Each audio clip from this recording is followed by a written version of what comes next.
You ask Tiger to solve. This deals with linear equations with one unknown. The final result is x equals 6. Let's solve it step by step. Group all constants on the right side of the equation.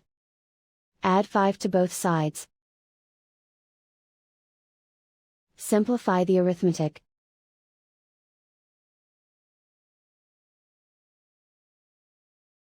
Isolate the x. Divide both sides by 2. Simplify the fraction. Find the greatest common factor of the numerator and denominator. Factor out and cancel the greatest common factor. And so the final result is x equals 6.